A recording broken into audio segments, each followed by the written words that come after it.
الحمدللہ وہاں پہ بھی یہ منظر رہا کہ ایک پولیس والا بچوں کو سنبھال رہا ہے, ایک پولیس والا باہر گیٹ پہ روک دیا ساروں کو روکنے کے لیے, ایک پولیس والا محبت سے بیان لے رہا ہے. الحمدللہ اللہ کا کرنا یہ ہوا کہ ایک پولیس والا ہم کو بولتا ہے اب یہ جو تم نے بیان لیا اس کی آئی ٹی رپورٹ ڈال کے تم اس کا آئی ٹی سے انفارمیشن لے کے آر ٹی آئی کے تحت پوری انفارمیشن لے لو, تمہارے ڈاکومنٹس بنانے میں کام آئی. وہاں سے ڈاکومنٹس میرے ابا کی مدد سے چالو ہوئے بننا. اب تک میں کیا سوچ رہا تھا کہ میرے ابا کی عزت, میرے امی کی عزت, میرے رشتہ داروں کی عزت, اللہ سبحانہ تعالیٰ یہاں ایک بات سمجھا دیا,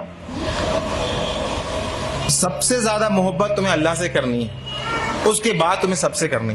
اگر تم نے اس کے ساتھ کسی اور سے زیادہ ایموشنل اٹیچ ہوئے وہیں سے تمہاری آزمائش آئے گی. تو یہ چیز بڑی مشکل سے سمجھ میں آئی. جب تک میں میرے ابا ہیں, میری ماں ہیں, ان کے حقوق ہیں, ان کے ساری چیزیں ہیں, یہ سب چل رہا تھا. بے شک یہ حقوق ہے, اسلام کبھی نہیں کہتا رشتہ توڑنے کو, بٹ وہ بار بار رشتہ توڑ رہا ہے. رشتہ تو توڑ رہا ہے, شرط رکھ رہا ہے. اسلام شرط نہیں رکھ رہا. میں نے ایکسپٹ کیا, آپ کرنا قبول کرو مت کرو, میں آپ کی پوری طرح خدمت کروں گا, پر اس چیز کو نہیں سمجھ رہے ہوں. تو ایک ایموشنز, آج بھی اگر ایموشن سے زیادہ اگر ہم لوگوں کو زیادہ ترجیح دیتے ہیں, آج بھی ہم مسلمان ہونے کے باوجود, تو اللہ سبحانہ تعالیٰ مشرکوں کے بارے میں پہلے ہی فرما چکا ہے کہ یہ لوگ دنیا پسند ہوتے ہیں, یہ لوگ خواہش پسند ہوتے ہیں, یہ تو چاہتے ہیں تمہیں جب تک کہ تمہیں اپنے الٹے پیر نہ پھیر دیں تمہارے پیچھے سے نہیں ہٹیں گے. پھر الحمدللہ اسلام ایکسیپٹ ہونے کے بعد پھر لوگوں کو دعوت تبلیغ کا کام چلا, اور اس بیچ یہ سمجھ میں آیا کہ مجھے کرنا کیا ہے. فائنلی الحمدللہ میری جاب چلی گئی 2015 میں, الحمدللہ بولتا ہوں, کیونکہ بڑا مشکل وہ مجھے جھیل رہے تھے. اس کے بعد انہوں نے کہا کہ ہم اپنا, میں نے کہا سر کیوں چلی گئی جاب, ذرا مجھے بتائیں گے. تو بولتے ہیں ہمارا ایک ڈائمنڈ ہے وہ چلا گیا مگر ہم مجبور ہیں. وشو ہندو پریشد, RSS سب کے فون آتے تھے, کوئی لوگ مجھے دھمکانے آتے تھے. چونکہ میں بلانگ کرتا ہوں, بتانا بھول گیا, میں بلانگ کرتا ہوں جین مذہب سے, جین دگامبر, جہاں کے منی برہنہ گھومتے ہیں, اس مذہب سے بلانگ کرتا تھا. وہ منی, ان سے ڈیبیٹ ہوتی تھی, ڈسکشنز ہوتے تھے, بہت ساری چیزیں ہوتی تھی. بٹ میری امی بار بار نئے نئے منیوں کے پاس لے کے جاتی تھی, اور یہ ہر بار کہتی تھی کہ ان کو نہیں آتا, ان کو کم آتا ہے, تو کو دوسرے کے پاس لے کے جائیں گے. جب میں اسلام ایکسیپٹ کیا, اسلام ایکسیپٹ کرنے کے بعد سب سے پہلے میں نے توحید ایکسیپٹ کی. توحید ایکسیپٹ کرنے کے بعد میں نے کہا کہ یار یہ توحید سمجھ میں آ گئی, مگر ایسا سمجھ میں قرآن حق ہے, قرآن کیسے نازل ہو گیا اپنے آپ, کوئی محمد صلی اللہ علیہ وسلم آ کے کل کو بولتے ہیں تو میں تمہارا رسول ہوں. اس کی تحقیق کے لیے جب میں اسلام ایکسیپٹ کر لیا, بنیا تھا میں نے کہا اگر یہ حق ہے تو پہلے اسلام قبول کر لو, بعد میں ایسا نہیں ہوگا, کیول غفلت کی بات ہے. تو جب میں اسلام ایکسیپٹ کیا, پھر میں ہندوازم کی کتابیں پڑھا, پھر جینزم کی کتابیں پڑھا. سب پڑھنے کے بعد الحمدللہ اسکالر سے ڈیبیٹ کرنے کے بعد الحمدللہ پوری سرٹینٹی جب آ گئی, اب پھر میں غیر مسلموں کے میں کام بھی کرنے لگا. اور مسلمانوں کے لیے جب ان لوگوں کے بیچ جب میں نکلا, تو جب سب سے پہلے میری جاب گئی تو مجھ سے کسی مسلم بھائی نے مجھے جاب دی, الحمدللہ انہیں جزاک خیر دے. مگر 1 مہینے بعد وہ جاب چلی گئی. انہوں نے کہا یہ نیا مسلمان آیا ہے, پتہ نہیں اس سے خطرہ ہے, ہمارا انٹرنیٹ سے علم حاصل کر رہا ہے, گمراہ ہے, دوسروں کو گمراہ کرے گا. تو وہ جاب میری چلی گئی. پھر ایک مسلمان کے گھر ہم رہنے کو گئے, ان مسئلہ اللہ انہیں جزائے خیر دے, راہ ہدایت پہ دے, انتقام ان کا ایمان پہ ہو. 1-2 مہینے بعد, 1 سال تک انہوں نے رکھا. اس کے بعد کہا کہ تم ہمارے میں سے نہیں ہو, تم ہماری بات نہیں سنتے, ہمارے ساتھ نہیں جاتے, اٹھتے بیٹھتے, ہمارے مزاج نہیں مل رہے, تم خالی کر دو مکان بھی خالی. الحمدللہ لگاتار اللہ سبحانہ تعالیٰ اپنے دین کے حق ہونے, لوگوں کی ذہنیت, اور اگر جو اللہ کا ہے جو اللہ کا نہیں ہے, اس باریک لائن کو واضح سمجھاتا جا رہا تھا. تو میں آج اپنے سارے مسلمان بھائیوں کو جو ریورٹ ہیں ان کو میں تو کچھ نصیحت ہے میری, جو تجربے ہوں ان کو میں دینا چاہتا ہوں. سب سے پہلی چیز, کسی کو بھی زیادہ ایموشنلی محبت مت کیجیے, چاہے وہ شوہر ہو, بیوی ہو, ماں باپ ہو. سب سے پہلے اللہ, پھر اس کے کس کس کے حقوق بتائیں وہ کریے. سیکنڈ چیز, میرے بھائیوں میری بہنوں, شیطان ہمارے ذہنوں میں بار بار یہ بات دکھاتا ہے, دیکھو یہ مسلمان کیسے ہیں, ہمیں بتاتا ہے کہ ہمارے مسلمان کتنے برے ہیں. تو ہمارے ذہنوں میں ان کے بیچ میں گیپ پیدا کر دیتا ہے, مسلمانوں کی برائیاں بتا کے, اور ہمیں اپنا بہتر بتا کے مسلمانوں اور ہمارے بیچ میں ایک گیپ پیدا کر دیتا ہے. تو اس گیپ کو ہمیں نہیں دیکھنا ہے, ان برائیوں کو ہمیں نہیں دیکھنا ہے. اللہ نے کہیں بھی نہیں کہا ان برائیوں کو دیکھو تم, اللہ نے کہا تم اپنے آپ کو اصلاح کرو, اپنے آپ کو ڈیولپ کرو, قرآن پڑھو, علم کرو اور تقوی حاصل کرو, وہ مصول ہوگا.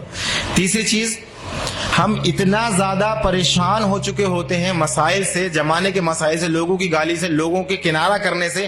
جو مسلمان ہمیں مدد کرتے ہیں, کل جب ہم انہیں اصلاح کی 4 باتیں بتاتے ہیں تو وہ ہم سے کنارہ کر لیتے ہیں.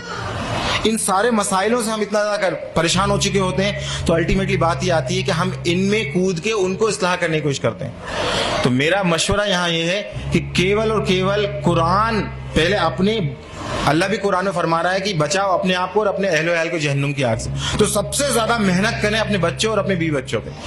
کیوں؟ کیونکہ میری اہلیہ مجھ سے پوچھتی ہے کہ مجھ سے کہتی ہے کہ مجھے فکر اپنی تھی کہ اپنا ہم جو کر رہے ہیں ٹھیک ہے، مگر مجھے خوف اس بات کا ہے کہ میرا بیٹا جہنم نہ چلا جائے، میں اس کی کیا تیاری کر دوں، کیونکہ یہ بھی ایک ایسا مسلمان بن جائے گا جن مسلمانوں کو دیکھ رہا ہے. ایک مسلمان، ایک ہوتا ہے اسلام کلچرل، جسے ہم سب آپس میں زندگی گزار رہے ہوتے ہیں، جس میں رواج ہوتے ہیں، ریتیاں ہوتی ہیں. یہ کلچرل اسلام زون دیتا ہے، جہاں انہیں آسانی ملنے لگتی ہے وہ پھر سے کلچرل زون میں جانے لگتے ہیں. تو میرا آپ سے گزارش ہے، بہت تجربے کی نصیحت میں آپ کو رکھنا چاہ رہا ہوں کہ کلچرل اسلام کو پہچانیے. یہ اسلام نہیں ہے. جن ریتی رواجوں کو آج مسلمان فالو کر رہے ہیں وہ اسلام نہیں ہے. اسلام وہ ہے جو اللہ نے دیا، جس کا دین مکمل نبی صلی اللہ علیہ وسلم کر کے اسی کو پہچانا، اسی پہ چلنا. یہ کمپیریزن. اور لاسٹ میں آپ سے بول رہا ہوں، مسلمانوں کے لیے ہمیں کیا کرنا ہے؟ ہمیں کرنا الحمدللہ ہمارے جو مسلم بھائی ہیں ان کے لیے کیول خود قرآن کی تربیت لیں اور ان کو قرآن ایک آیت سیکھیں، ان کو ایک آیت سکھائیں اور سکھائیں. اور اپنے آپ لوگوں کو جو ریورس بھائی ہیں ان کے لیے کیا بہتر سے بہتر کر سکتے ہیں وہ کریں. آخری میں بات تھی کہ میرا کیا خواہش ہے. الحمدللہ بھوپال سے میں چاہ رہا تھا، الحمدللہ میں بھوپال کا رہنے والا ہوں، اور چونکہ مسائل وہاں اتنے زیادہ بڑھ گئے، جاب چلی گئی، کسی نے مجھے مشورہ دیا آپ یہاں پر آ کے کریے کام. الحمدللہ آپ کے لیے کوئی مسئلہ نہیں ہے. اللہ نے یہاں پہ پروفیسر کی جاب دلا دی، اللہ نے ویل سیٹل گھر کر دیا، ہجرت کی برکتیں دکھائیں، ایمان اتنا بڑھا ہے اللہ نے الحمدللہ. تو میں چاہ رہا تھا کہ کوئی ایک ادارہ ایسا ہوتا جو کیول ریورٹس کے لیے کام کرتا. کچھ ادارے ہیں جو دعوت کے کام کرتے ہیں، مگر دعوت کے بعد کیا، ان کی تربیت کا کیا، ان کے مسائل کا کیا. تو میں ایون حیدرآباد میں بھی 2-2.5 مہینے میں سوچ رہا تھا، ڈھونڈ رہا تھا کہ کہیں کچھ ایسا ہو. اللہ کا کرنا ہوا، کچھ ایک ہفتہ بھی نہیں ہوا مجھے پتا چلا الحمدللہ ایک ایسے لوگ ہیں، آرگنائزیشن کا بھی نہیں پتا تھا، ایسے لوگ ہیں جو کام کر رہے ہیں. اللہ سبحانہ تعالیٰ ان کی معاملات کو قبول کرے، انہیں خوب دنیا اور آخرت میں نوازے. یہ بہت بڑا، واقعی بہت بڑا کام ہے، کیونکہ یہ مسائل وہ لوگ نہیں سمجھ سکتے جو ریورٹس، جو جن چیزوں سے گزر کے آ رہے ہوتے ہیں. اللہ انہیں توفیق دے مزید. اور میری گزارش ہے وہ لوگ مجھے قبول کر لیں، میں ان کے ساتھ جڑوں، ان کے ساتھ کام کروں، ان کا ایک اہم حصہ بن کے کام کروں انشاءاللہ. اور میرے مسلم بھائیوں، ریورٹس بھائیوں کے لیے میں خود چاہ رہا تھا کہ ایک ایسا ادارہ بنانا ہی حیدرآباد میں آ کے اللہ نے ان سے جوڑ دیا. اور اس ادارے کا مقصد بھی یہ تھا کہ ان ریورٹس بھائیوں کی تربیت کرنا. اگر ان کی تربیت رہی، اگر یہ اللہ سے محبت کرتے رہے، انشاءاللہ ان کا کچھ نہیں بگاڑ سکتا، کوئی کچھ نہیں بگاڑ سکتا ان کا، کیونکہ اللہ خود کہہ رہا ہے کیونکہ ہم اللہ کے چنے ہوئے بندے ہیں. اللہ نے کہا کہ اگر تم یہ کام نہیں کرو گے تم کسی اور کو چن لیں گے، تم سے بہتر ہوں گے. آج ریورٹ الحمدللہ کوئی بات کی کمپرومائز، ہر چیز کمپرومائز کر کے بیٹھے ہیں. اپنا مال، اولاد، ماں باپ سب سے زیادہ قیمتی ہوتے ہیں، اس سب کا کمپرومائز کر کے بیٹھے ہیں اللہ کے لیے. اور آج میں ان کو بھی ایک خوف والی بات بتا رہا ہوں ریورٹس کے لیے کہ اگر وہ مسلم کلچر میں آ گئے، مطلب ایک ریتی رواجوں میں پھنس گئے، اگر اس کو برا لگ رہا، اس کو برا لگ رہا، اس کو برا لگ رہا، اللہ کی پرواہ نہیں کر رہے، تو وہ بھی ویسے ہی ہو جائیں گے جس کو اللہ نے کہا کہ ان کو ہٹا کے نئی قوم لے کے آؤں گا.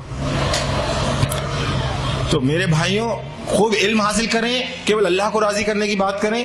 وآخر دعوانا الحمدللہ رب العالمین. السلام علیکم ورحمۃ اللہ.